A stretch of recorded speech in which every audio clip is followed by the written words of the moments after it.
the thing that polyamory has really taught us that helps us in our individual relationships also is communication, how huge that is. And I know our monogamous friends were always like, man, talk to each other. That's the biggest thing. And I think the difference in polyamory is that you have to. I mean, you really you don't have a choice, really. You have to communicate with each other. Welcome to Normalizing Non-Monogamy, the podcast where we interview incredible people from across the entire spectrum of non-monogamy to hear their fascinating stories.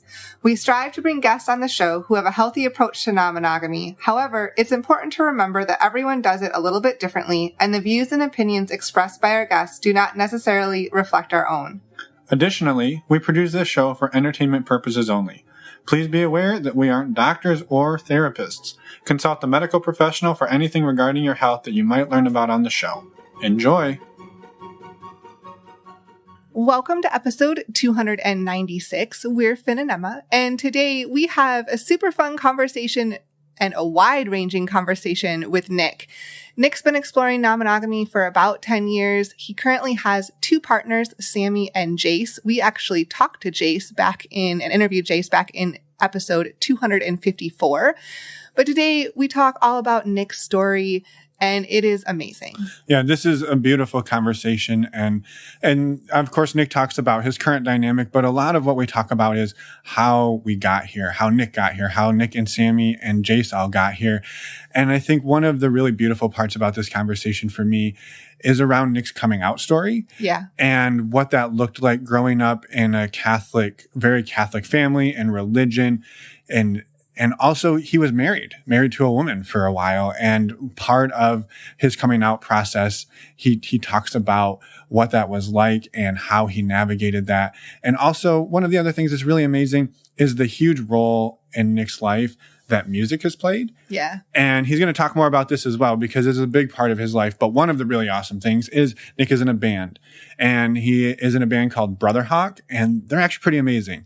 And so we highly recommend you check out the links in the show notes. They have a new album out that you can listen to on Spotify and all the streaming platforms. And so highly recommend you go check that out. It's beautiful music and it's powerful music.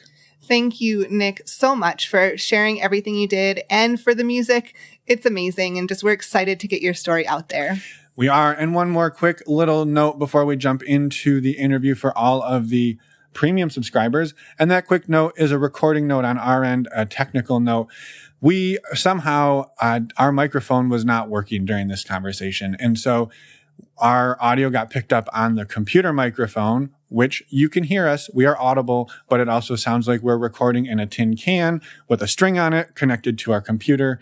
And Nick sounds great. So that's the bonus. Nick does most of the talking. We don't talk a lot, but we just wanted to acknowledge that the audio sounds a little funky, and it won't in the next episode. It was a one-off mistake.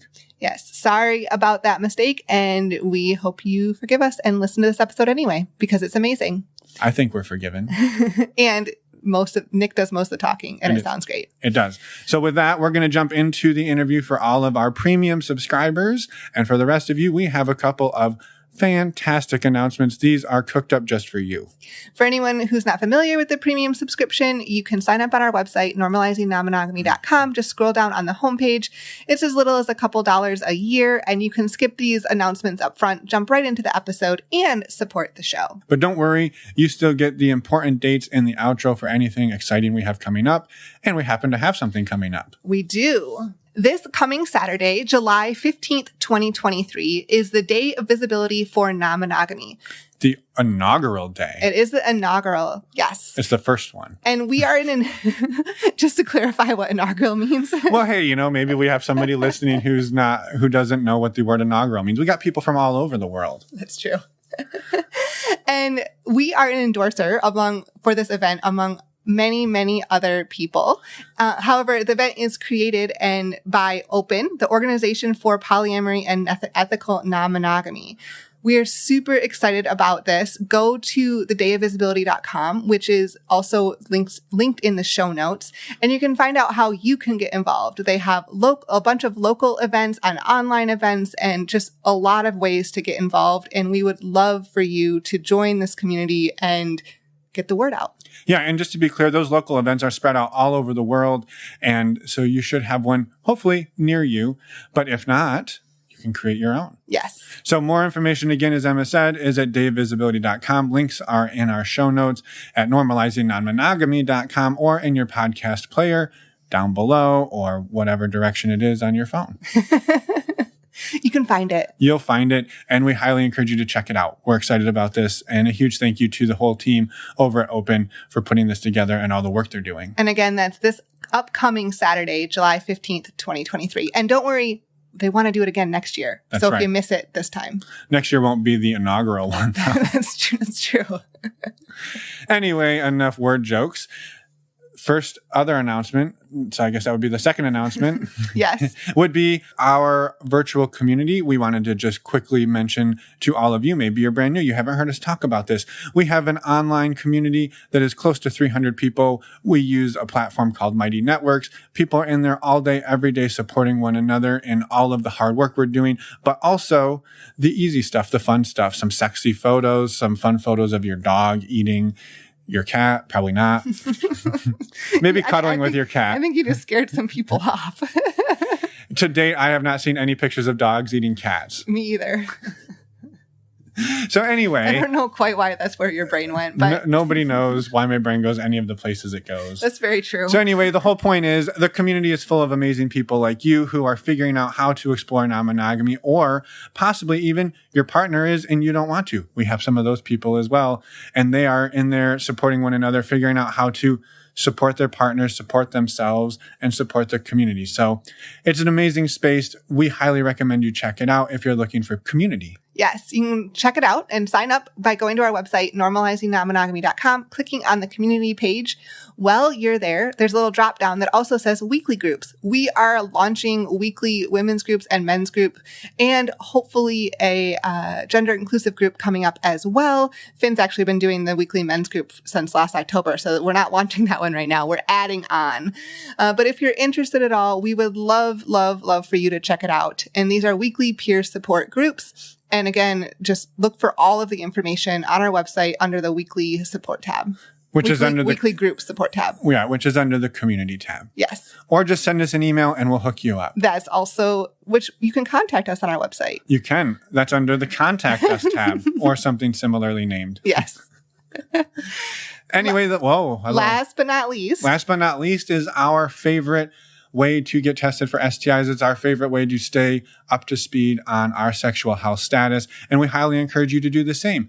We use a service called stdcheck.com. It is our favorite way to get tested. So when we're out there mingling this summer, it's summer. Well, for the Northern Hemisphere. It is for the Northern Hemisphere. So everybody's out there in their bikinis and their budgie smugglers, and they're just romping around looking for a good time. I'm assuming that's how it is out there. I'm in here. Yeah. So I don't know. So you don't know? I have no idea what it's like out there on the beaches. I don't know either. But nevertheless, we get tested using a service called stdcheck.com. It is fast, it is easy, and $129. It is affordable. And it's $129 when you use the links on our website and save $10. And those links also help support the show financially. So thank you. Thank you. Yes. And the more of you that do that, the shorter these intros get, the less times we have to talk at you. And the less bad jokes you hear from me. And with that, on that note, we're going to jump into the interview with Nick. It is. Also, I just wanted to acknowledge the international inclusion that we did in this episode. I know, because you put some thought into that, budgie smugglers. I did. The budgie smugglers, and making sure we explained what the word inaugural meant. I see. So have a wonderful listen. If you're still listening. And let's go talk to Nick. Welcome to the podcast, Nick. Good morning. We're excited to, almost, I guess, afternoon for you. Good morning for us, afternoon for you. We're excited to talk to you today. Thank you so much for being here. Yeah, thank you for having me. It's good to be here. We would love for you to start. Sorry to interrupt. No, I was just getting excited and I couldn't contain it. We're excited, or we'd love for you to start. We're just excited this morning. We'd love for you to start by introducing yourself at whatever level you're comfortable with. Well, I am Nick Johns Cooper, and I'm 37 years old, live in Atlanta, Georgia, and I'm a musician here. And yeah, I guess that's about it. That's a great start. And I think what's exciting is we actually talked to your partner, one of your partners, Jace, a while back. And so we heard some elements of your story, but we didn't hear them from your perspective. So we're here to fact check everything Jace said. But more importantly, we're here to hear your side of it from your perspective. And so welcome. Thank you. So backing up for anybody who didn't listen to Jace, where did non-monogamy come into your life for the first time? It started with my first partner, Sammy. We met in 2011, and we were monogamous for a while. But that had started opening up to, just fooling around with other people together, doing like hookups and stuff. And I don't remember what year it was, but we were at at Georgia State's like gay straight alliance meetings. We would go every week. And one time a new person came, and we were both like, whoa.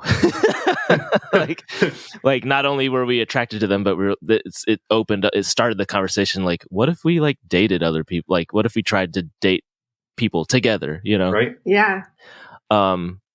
And that probably would have been, I don't know, maybe 2014, 13, 14, something like that. But so that's how it started. And when I met Jace in like 2015, summer of 2015, I met him online. He wasn't polyamorous. He was just, looking for people to talk to and date. And when we started talking, Sammy and I were still together, obviously, and it didn't like sway him at all. He was just kind of interested. He's like, "Oh, that's interesting. Well, why not? We'll try it." Sammy and I had tried dating other people before that, in the year before that or so. Nothing ever really stuck. Did anything ever happen with the person who came to the meeting that rocked your worlds? No, we didn't date them, but we did meet up with them, and even with Jace too. Yeah, because we were still friends for quite a while. We're still friends now. But yeah, nothing really substantial, just some fooling around. I had to ask because it sounded to me like that person kind of rocked your world. It was sort of the catalyst to shift from maybe casual encounters to maybe something more, maybe dating, maybe something a little bit more than just hookups. Yeah, they weren't really interested on that level with Sammy and I, which is fine.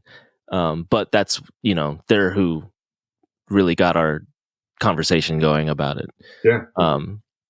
So when we met Jace, our intention was that the three of us would be a triad, like dating. And that was really my goal for the relationship. But it didn't really work that way, because Sammy and Jace, although they tried, it didn't really work for them. So, and it took a long time for me to mourn that kind of thing, but that not working. But they're really, really great. They're like, they just came up with a term for it. They're platonic partners or something like that. They can be together all the time, like especially if I'm on the road on tour or something. Like they're together all the time, and they get along really well. And there's no intimacy there, but it's like a relationship, kind of, So, so I'm like a hinge in our relationship, and it's really worked for us. Yeah. That's awesome. And I have so many questions, but I want to just jump forward really quick to today. So that's the dynamic today as well. For anyone who didn't listen to Jace's episode, can you just, I guess, refresh and just describe what it looks like today? so it's Sammy and I who are married, and Jace and I who are also married, and they are platonic, but we all live together. None of us are currently dating other people, so it's just the three of us right now. That has, that those numbers have varied wildly throughout the years, but right now it's just the three of us. I think even when Jace did the podcast, there were others involved, but that has since changed. Yeah. Well, and I would love to, again, I know we're probably gonna jump around a little bit here, but that's fine. Yeah. You threw out that you were married to two people, and I just want to give some space to talk about that, because that is, we in talking to Jace, we know that's maybe not necessarily a legal a legal binding, but can you talk about what it looks like and what it looked like and the importance of it for the three of you? Because I think that's huge, and I want to give some space for that. Yeah, so Sammy and I are legally married. We got engaged in 2012, so a long time ago. That was before we even met Jace, and we met Jace in 2015. Sammy and I got legally married right away, right after Trump got elected. Just at the courthouse, just to get it in, just in case we didn't know what was going to happen, And so obviously Jace and I, when we got married, we it's not it's not a legal thing, but I guess that in some ways that I know it's I know he wishes we could be legally married, but, and I do too. But that's, that's not a thing right now. So. Right.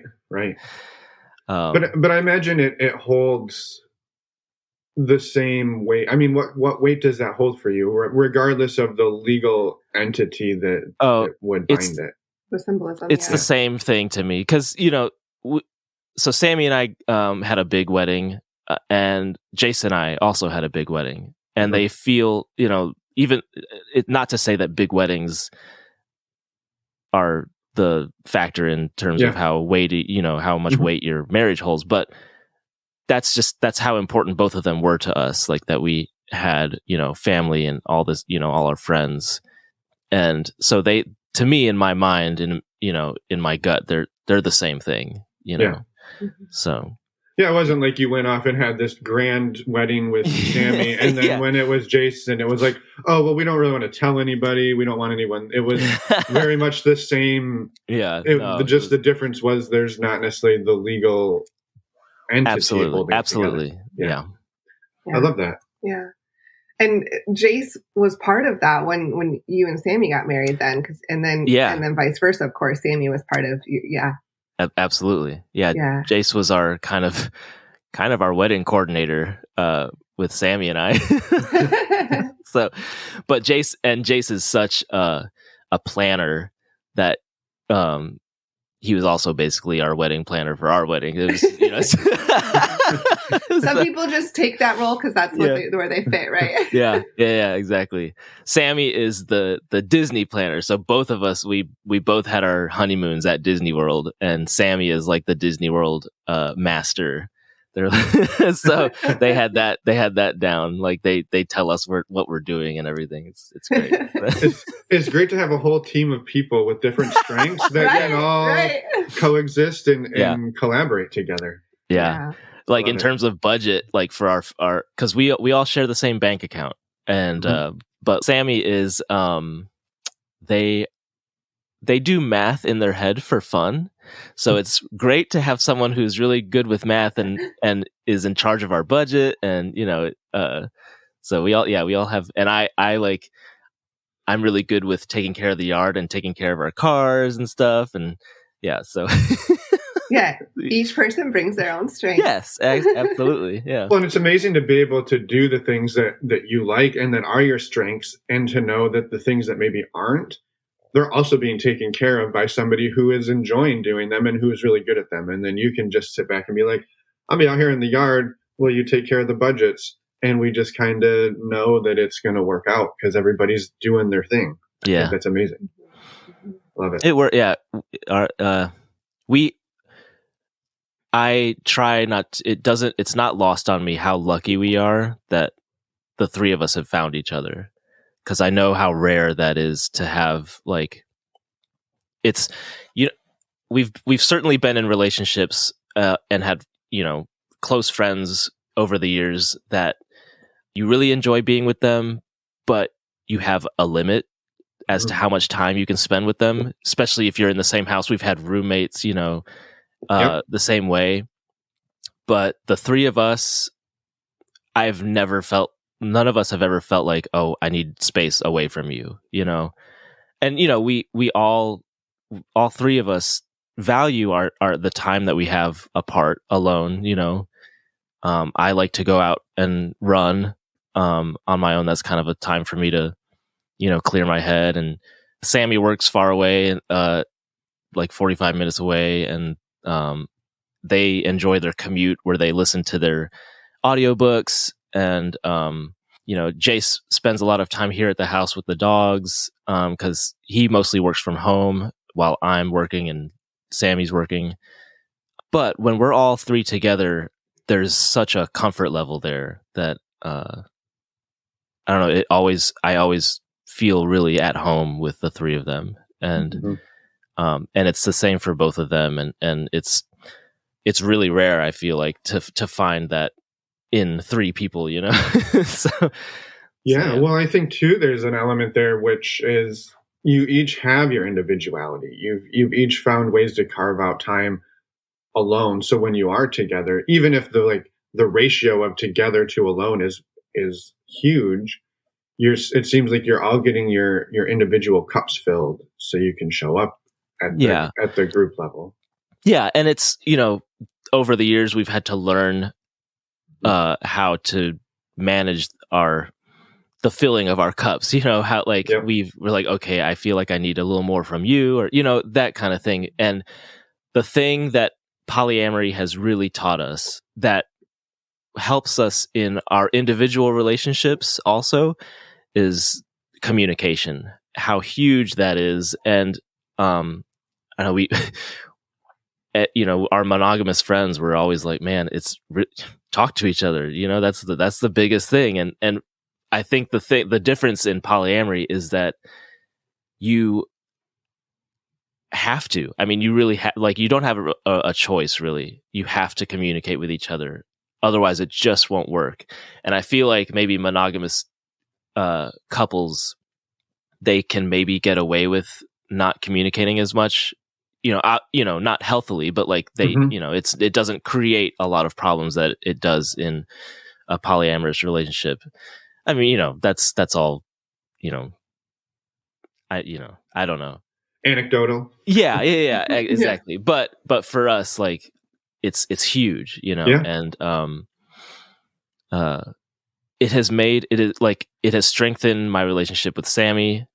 Because before, you know, we were dating Jace, like Sammy and I had our own kind of issues. And when Jace came into the picture, it really forced a lot of the issues that Sammy and I had up to the surface to work. Like we had to work through them. And it's like, yeah, it's made everything stronger. So.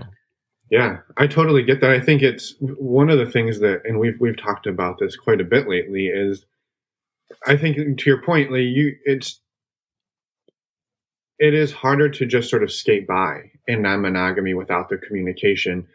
And I think in monogamy, it's still a problem, but I think you can hide that problem for a while. And I think because there are so many defaults that there aren't in non-monogamy, when I just like trying to think of an offhand like example, but would be, let's say two people get into a bit of an argument, right? And you're like, well, we're going to go to bed a little bit frustrated, but there's always the default that we're going to go to bed together because there's two of us. And assuming we sleep together, that there's two of us, we're probably going to go to bed a little bit annoyed in the same bed. But let's say there's a third person who lives there and we all have our own bedrooms, and it wasn't a guarantee that I'm going to sleep next to Emma. And now her and I are having a little bit of a tough time. maybe it was my night to sleep with somebody else, but we needed some extra time, but there's now communication that happens. And I don't get to just say, well, I have a default and I'm just going to go to the default and we'll deal with this tomorrow. Like, a conversation now has to happen at 10 o'clock at night when people are tired and maybe frustrated because we have to figure out sleeping arrangements. And that's not a thing we probably don't have to do in monogamy world if it's just two of us living together. And so I know that's just sort of an abstract example, but I think it forces conversation when maybe in monogamy we could have that conversation later and later and later, and sometimes never, until it just hopefully fades away. But that doesn't often get to happen in non-monogamy. Yeah. And that leads to a logistical question for me. And Jace may have touched on this in their episode, but do you three have your own bedrooms? Logistically, what does it look like in your house? We all sleep in the same bed. It's a king size bed, and I sleep in the middle. And how we have figured out because I get really hot easily, so we actually have a king size bed, but we have two. I don't know if they're queen or full size comforters on the bed. Mm-hmm. So I am in the middle with like and I can get out of bed easily if, in the middle of the night. Yep, you're in the seam. I'm in the seam. Yeah. So I can kind of I can cover up with both sides if I want to, whatever. So, but yeah, we've always, ever since we, met Jace, we've always been in the same bed.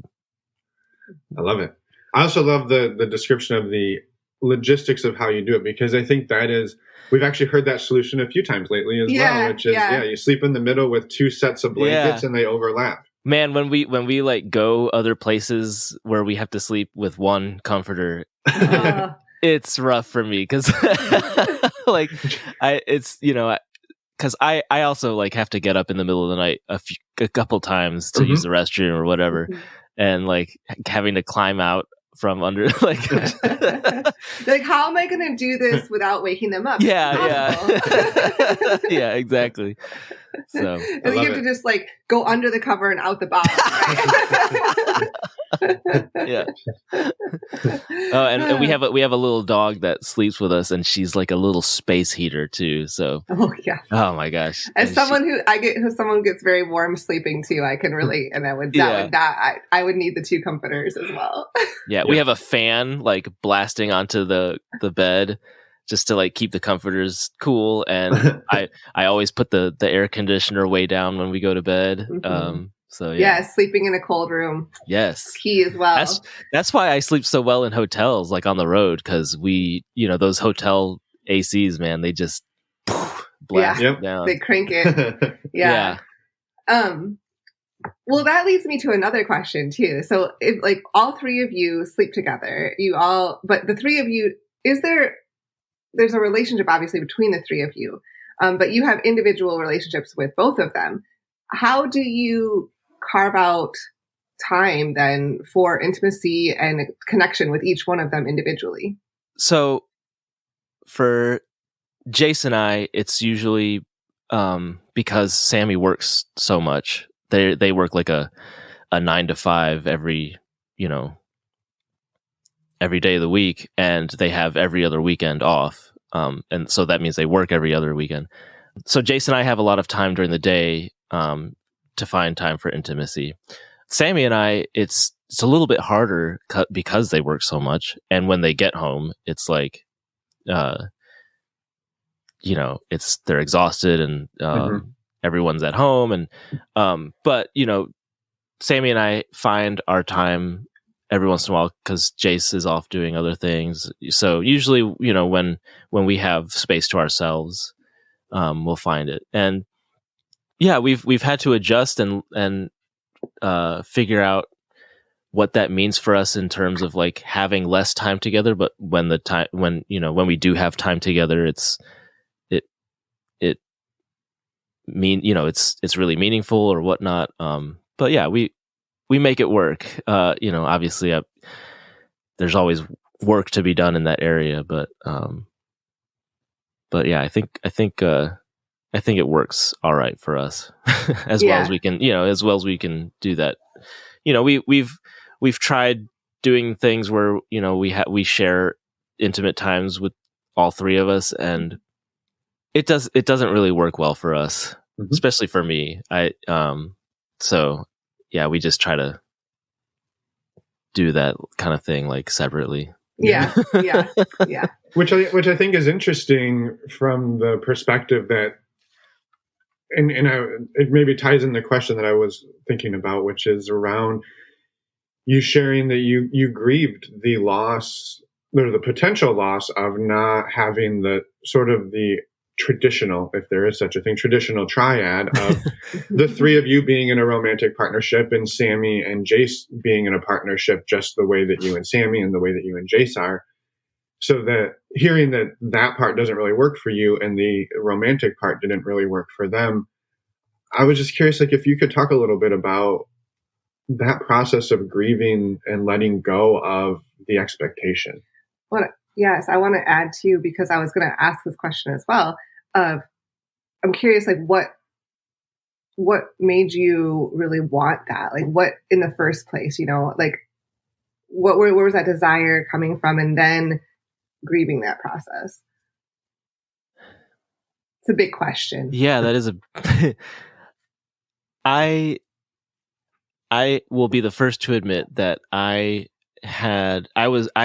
think in this relationship, it has been me that has had the hardest time with jealousy issues, or adjusting to different things. Like, I've always been the hardest hit with that kind of thing. It seems like Sammy has always been really open and free, and like they've really changed, or they've helped me change as a person, because when they met me, I had been married before I met Sammy. I was married to a woman. I was in the closet, all that kind of stuff. I was raised Catholic, so coming out didn't ever seem like a possibility to me. So I just hid it. But when that all kind of, dissolved, I had a lot of heteronormative things to unlearn, and a lot of, I don't want to say like kind of prudish things to unlearn, but I mean, that's kind of what it was. So almost all the obstacles that we've faced exploring this have been with me. So when Jace entered the relationship, it was just like I wonder if it was really just because I wanted the relationship to kind of just be the three of us, because if it wasn't, then they might see other people, and I was kind of like selfishly not wanting that. Yeah. Because like, okay, in my head, I was like, okay, I have the two of them, but I don't want them to. I was too jealous for them to see other people, and I knew in my head like that was shitty, that was like, and it took me a long time to, I don't know why, it was hard for me to get over the fact that Sammy and Jace weren't really interested in each other like that.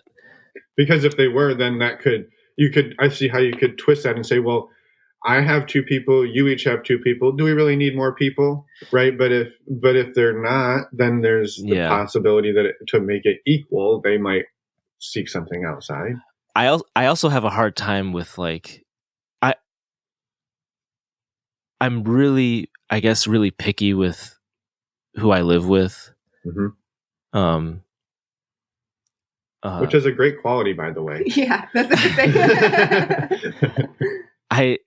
I've had really terrible like roommate situations, and I just find that I don't really like a lot of people on that level, Yeah. So, It's an intimate relationship of a very different sort when you live with somebody. Yeah, absolutely. Romantic relationship or not, either way. Yeah.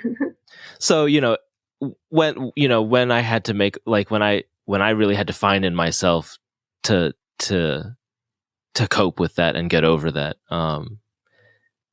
It was a hard road, but I'm glad to say that I've gotten over that with their help. They were very patient with me, very understanding, more than they probably should have been. But so things have gotten a lot better, and each of them have had other partners, and each of those partners was something really new to explore as far as like how I was feeling, because some of them I wasn't huge fans of, and it was hard for me to accept that like, okay, that this is someone they're interested in and they're free to explore that, but like I would have a hard time with that sometimes. And I guess I'm really glad that I'm glad I've come so far in that kind of thing, because nowadays they can, I'm way more chill about that kind of thing. And I feel bad that I put them through all that for so long. But it's hard. It's when you struggle with something, let's say at the baseline, jealousy, insecurity, and then the person that you then have to confront it with is somebody that you're not even really that big of a fan of. It's so easy to go to that place like, well, I'd be fine if it was somebody I liked. And you're like, but wait a minute, I also had a hard time when it was somebody I liked. So I don't, maybe there's something here for me that You brought up the word insecurity, which I think is a huge part of it. I have struggled with that for my whole life, honestly. Like, I've been very insecure with who I was, what I looked like, being half Asian in a, mostly white elementary school. That was a huge thing for me. And also seemingly being in the closet for a large portion of that. Yeah. That probably doesn't help at all. Yeah. Yeah, I know. There are all kinds of things that, I've just been struggling with. All of this, it just has forced me to deal with it and be open about it. And that's when you really start living your life freely. And I'm, obviously there's probably still, there's still work to be done, but like, if you're not living like that, then it's really hard to be secure about who you are and what how you feel about yourself and whatnot. So that was, I think that was a huge part of like me being insecure with myself. I would project that on other situations, and it was bad.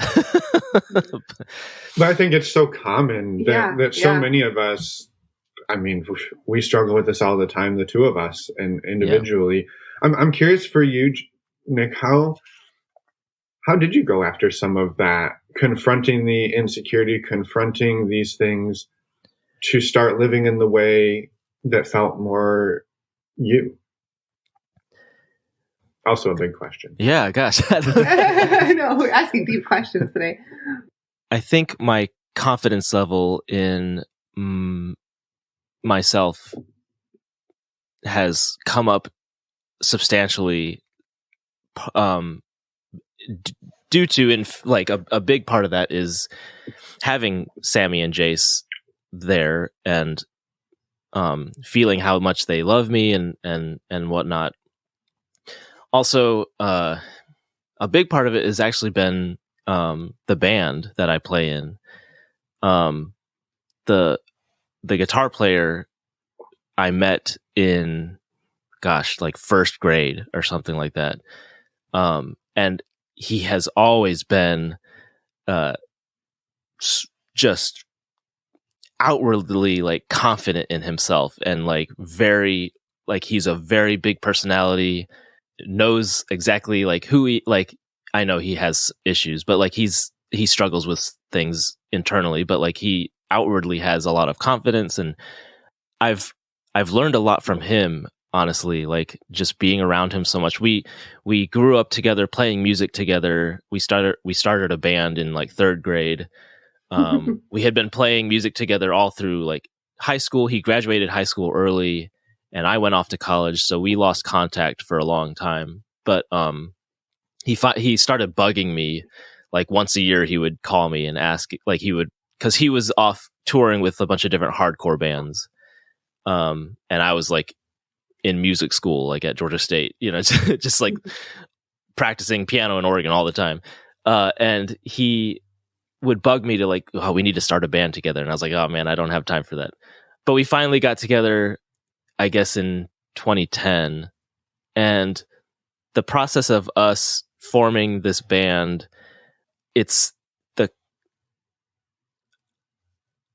I'm spending a lot of time on this because music is like, it's massive to me. It's like it's my life, and the music that we play I feel like it's exactly the music that I need to be playing every time I'm on stage. I have so much confidence when we go out and play on a stage that we will, to have the confidence that you're going to annihilate it, every night you go out there. And after the shows, like everyone's like coming up to you and like, oh my gosh, like it builds your confidence a lot, and I think that has translated as we've gotten better as a band and my confidence has gone up. I don't know, I guess that has translated a lot to just my everyday life, It's huge. I think it's a huge part, knowing I can sit at an instrument and play it like, at a level that makes me feel really good about myself. Yeah. I guess, Yeah. I don't know. I guess that has a lot to do with it for me. Well, it does. And the stronger you feel in those moments, it builds your self-confidence, and then that translates to the rest of your life because you're more confident in yourself. You're you, and you embrace yourself, and that plays out in your relationships as well. Yeah.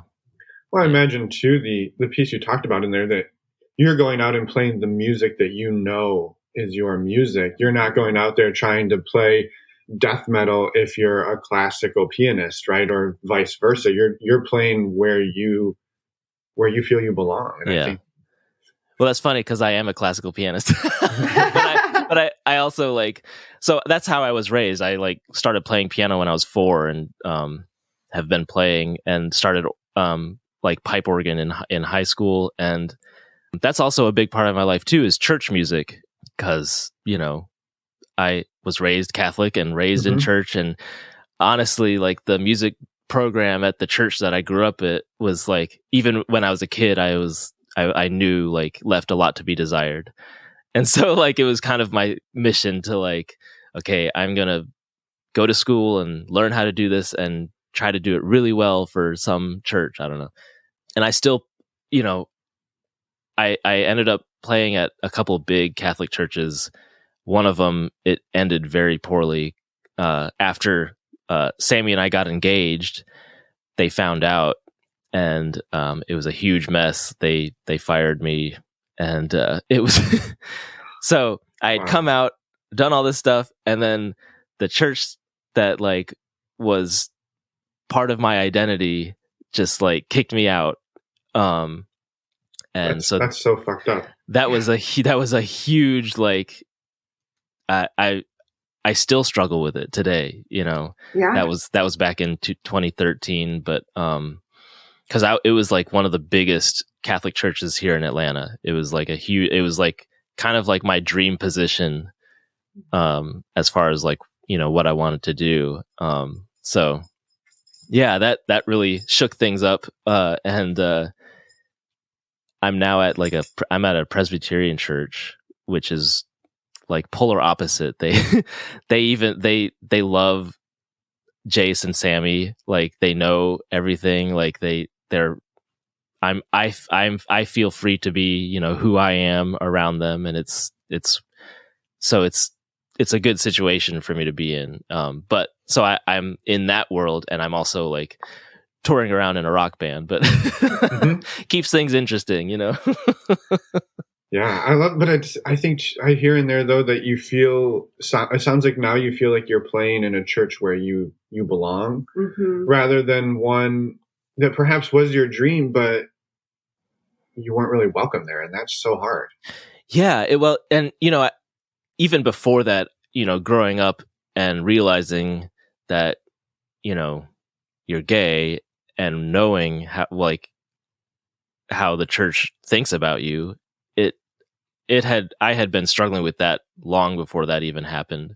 So when it happened, yeah, it shook up my entire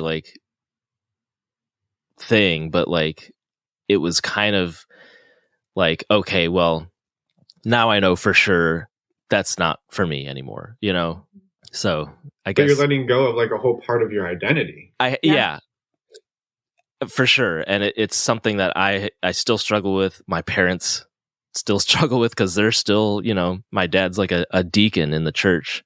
So it's still, it's still a struggle, but I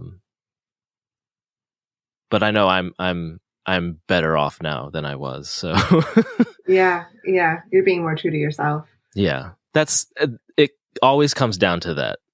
That's the biggest thing that I keep learning, is that the more true to yourself you are, the more open you can be.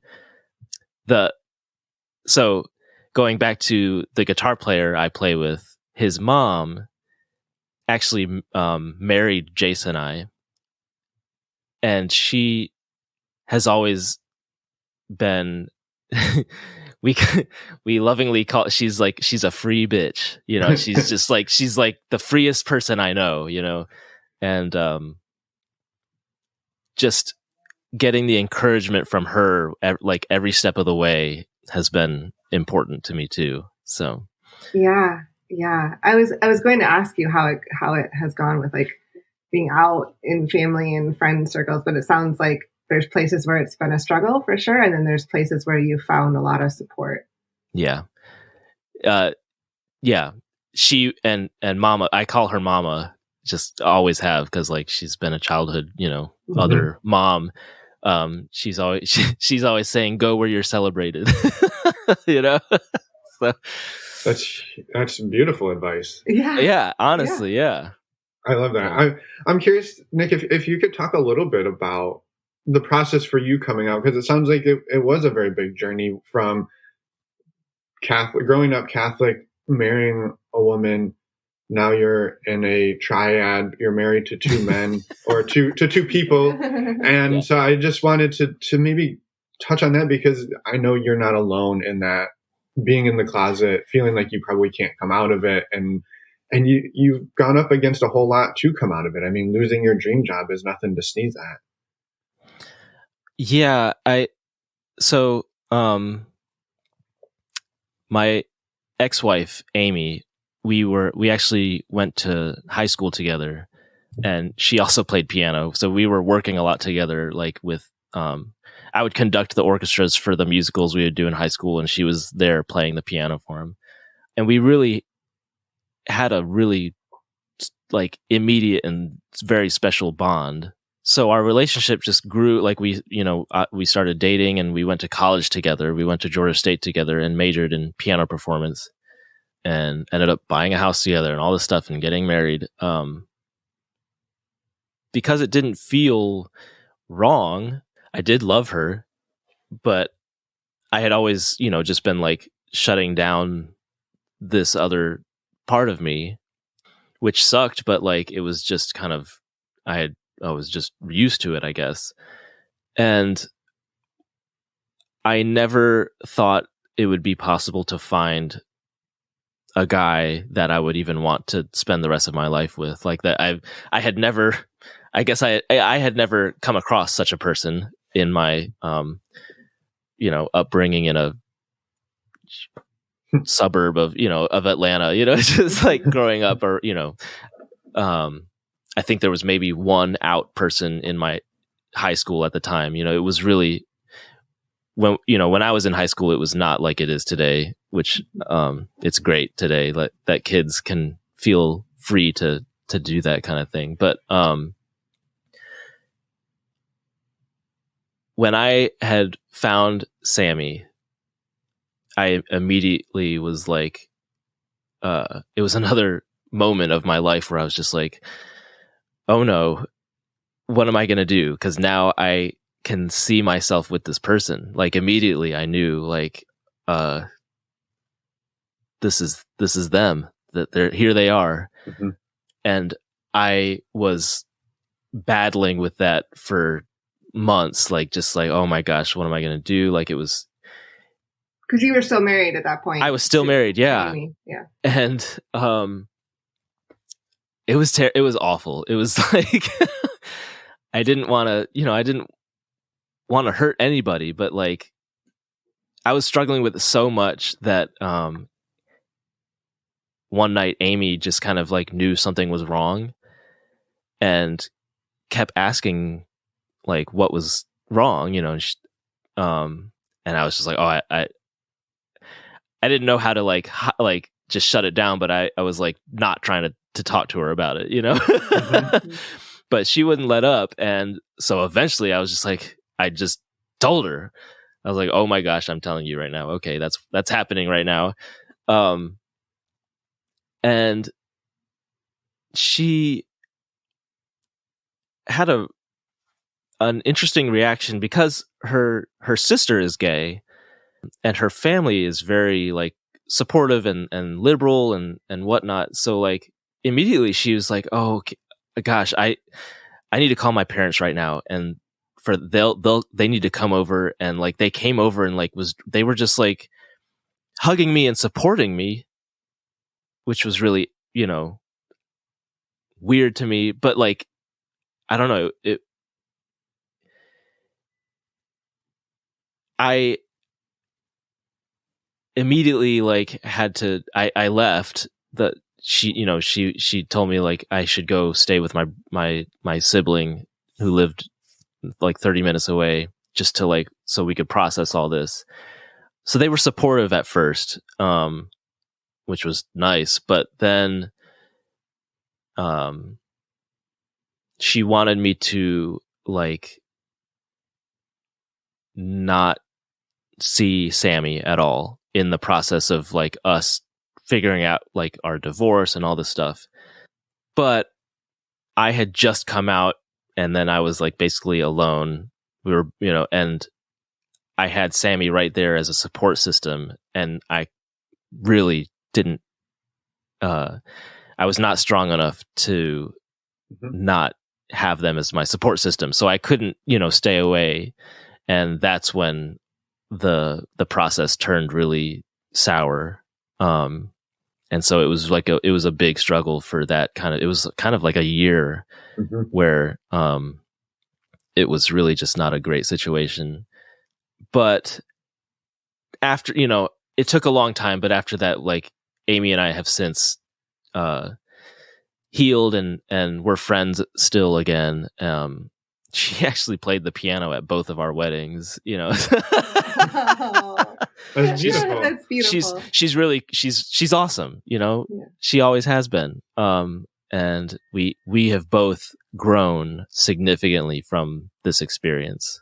And she just a few weeks ago got married to someone else, which is awesome. And so that the coming out thing was hard. And then right at the tail end of coming out is when the whole like Catholic Church thing getting fired happened. So like, I don't know. I feel like the beginning of my relationship with Sammy, the first few years was nothing but like turbulence, Yeah. But we always had each other. We were always there for each other. And we, now it's funny because now things are like way smoother. But yeah, we started off really wild there for because Sammy had like they kind of were outed, but they had been out since they were like 14 or something like that. So like they had been out long before even I met them. So yeah. But for me, meeting them was my coming out. It was really different. It was interesting. But well, and for some context too, like reminding, I guess, the listeners that you're going through all of that, like coming out, figuring out divorce, figuring out your relationship with Sammy, you're losing your dream job, all of that, like in like your mid-20s. Like, like you're also still young, like trying to, like, we're all at that age of like trying to figure out your life often, I mean, most like that's. I'm still trying. I was like, that doesn't necessarily stop. That doesn't necessarily stop. But there's a different context when you're in your early to mid 20s, and just that's a lot to figure out. Yeah, it was, and I was in therapy for a while, and that helped, and I should probably still be in therapy, but things have calmed down for the most part. There's always ups and downs, but yeah, I'm glad to be through with that period of my life. I think I had strep throat like every month, just how stressed out I was and whatnot. Your body doesn't know how to cope other than get sick. Yeah, it was bad. It was it was rough. Yeah. So like meeting Jace, we were kind of coming out of the tail end of that situation. So let's throw something else more complicated in here, right? Yeah, honestly. So, but through all that, we've come out, just way stronger, I think. So, well, I think that also gives a little bit of context to maybe some of the desire to make the traditional triad work, which is it's a stability thing, right? If you can close it up, everybody's got what they need and you can shut it out, then nobody's gonna mess with your world after your world just got like messed with hardcore for probably a couple of years. Yeah. So, yeah. That makes a lot of sense. That's just my interpretation of it, but I was just I guess there's probably a lot of truth to that, which is why probably it was so hard for me to open it up. But yeah, I'm glad we have, and we've learned a lot from all these different people and whatnot. So, have you continued exploring and meeting other people, Nick, or has it mostly been Sammy and Jace? So it's mostly been the two of them exploring other relationships because they were only seeing me basically. So like, but I have met people that I've never been like searching it out, but I did meet someone last year that I quickly realized like I really, really liked them and they really liked me too. It ended very badly, but oh no. But yeah, it did not end very well at all. But so I'm not searching it out, but if it happens, I guess it happens. That kind of thing. So, I have a visitor, Miss Penny. Yeah, I mean that makes sense. I think there's the polysaturation of what your life can support. I think for us, we've seen this. It goes in waves, right? Sometimes there's a whole lot of extra that we have to give, and sometimes there's not as much. And so I think the times when there is extra, there's an ease of. More of an ease of, okay, yeah, I could be open to something. And sometimes when life is just raining down on you, you're like, I have nothing left to give to anybody. And so please, everybody just stay away.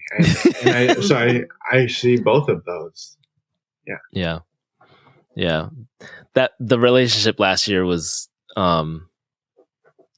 it was, the first time I had really been,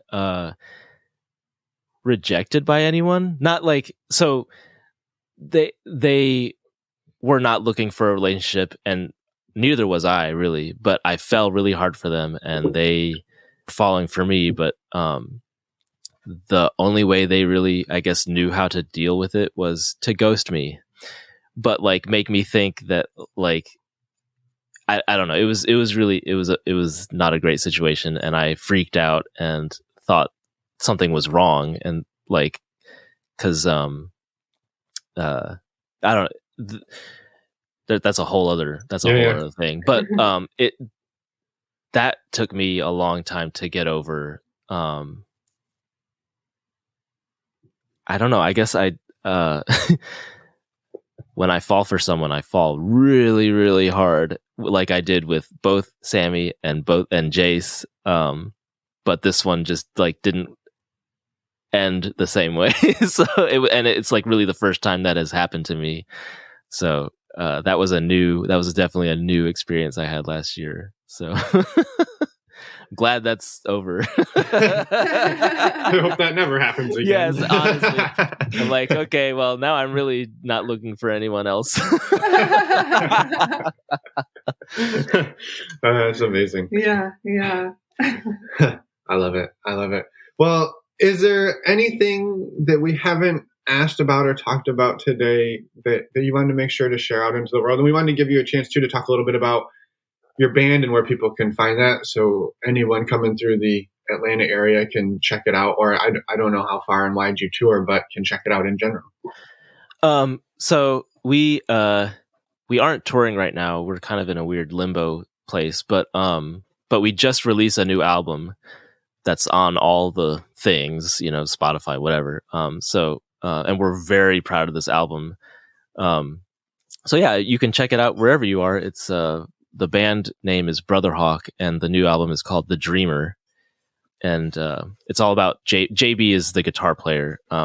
His dad passed away a few years ago, and that the album is him dealing with that and his family. And so I think it's everyone who's listened to it and who's gone through had some sort of loss in their life, I think can really connect with it. So yeah, feel free to check it out.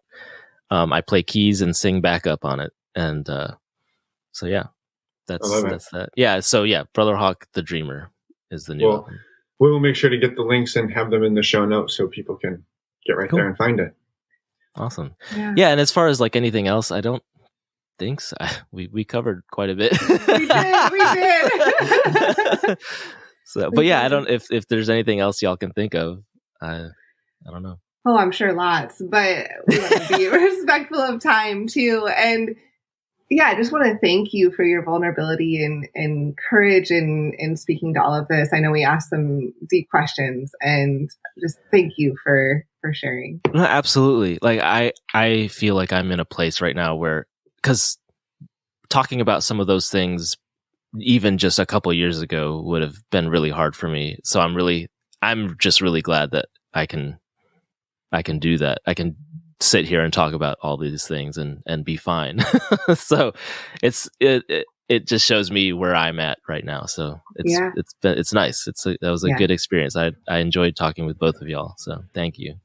Yeah, of course. I want to show some gratitude as well, because I think what I heard in there a lot was I don't want to say owning stuff, but you owned a lot of stuff. It wasn't like, oh, well, that relationship was hard because that person, or this one's been hard because of somebody else. But there was a lot of like, yeah, I struggled with stuff. And I think that vulnerability is huge, and it's so relatable, because I think we love to say, well, it's not me, it's somebody else. And then when we're able to stop and go, well, I probably bring a lot of shit to this party too. So it's hard sometimes.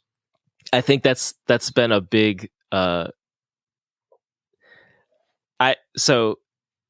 think when Sammy and I had started dating and we were just the two of us for a long time, anytime we would have conflict come up, both of us are very stubborn, and it would take us a long time to resolve conflict. And then when Jace came into the picture, and he would witness these arguments of like 15 minutes of silence of us just sitting there, like not talking to each other and like saying one thing and saying, just Jace was just like, what the heck? And like, so we, Sammy and I learned to own things really quickly, or apologize for expedite the process. And, it's way healthier now. So I think that's just a healthy part of humanity, is just to accept where you have gone wrong. And because That's a. I heard a joke about toxic masculinity. Like someone was like, "I'm gonna miss toxic masculinity because it's going away." Not really. It's not really going away. It's still here. But like, we make fun of it all the time because it is. That's one of the things about masculinity that you get taught is like, you don't show your emotions. You don't really own up to anything. And that's just bullshit, It really is. So, and copying to something or admitting a fault or a misstep on your behalf, especially if there's insecurity, that all that does is shine a light on the insecurity. And so if you're moving through the world with a level of insecurity that also prevents you from ever owning anything, like they get in each other's way. I didn't want to see fault in myself because it was hard for me, that kind of thing. So yeah, all of that just moved together very slowly to like healing and getting better and being a better person, not only for myself but for my partners. So yeah, it's been a long road, but it's been thoroughly worth it. So right. Yeah. Well, I'm glad I haven't had to walk that path. I can imagine for others it's been hard, but yeah. I love that. I appreciate that very much, Nick. Yes. Comes back to be true to yourself, and like the comment from the person in your life, go where you're celebrated. Right? Absolutely. Yeah, for sure. That's just beautiful. Yeah. I love it. Well, and not easy, but like you just said, worth it. Yes, absolutely. Like, no, we're not out here telling it's an easy road. Yeah. It has been very hard. Yeah. Well, and you had it sounds like you and Sammy were the drivers for Jace having to get a therapy to go into therapy so he could navigate the two of you and your conflicts. I'm just giving you shit. I just thought that was like day one. He's like sitting there like, I'm gonna have to get some more training to deal with these two. I hope it wasn't like that for him. I don't know, maybe, but I love it. Well, I want to say thank you to Sammy and Jace for showing up here today in support of you sharing your story. So thank you to all three of you for being on here multiple times. Yeah. Absolutely. Yeah. Thank y'all. Thank y'all for just helping put stuff out there and normalizing it, because everyone needs that, even if you're not like gonna go into it or try it yourself, but to know it's out there and know that it's not like some weird thing. Like I was gonna say when we were talking about our bed situation and our intimacy, like when people think of polyamory, they're like, "Oh, so you're having orgies all the time?" Like, no, that's not what it is. But it doesn't have to be. Doesn't have to be. It could be. Right. It can be. It doesn't have to be. Right. I'm just in the middle gasping for air and a cool breeze. That's all I'm doing in my night. We're just out here living our life, right? Trying to be happy. So I love it. Well, thank you, Nick, for sharing and for being out in the world the way you are. Yeah. So, thank you. Thank y'all. Thank y'all. And we're back. Sorry, that intro got long. The intro did get long.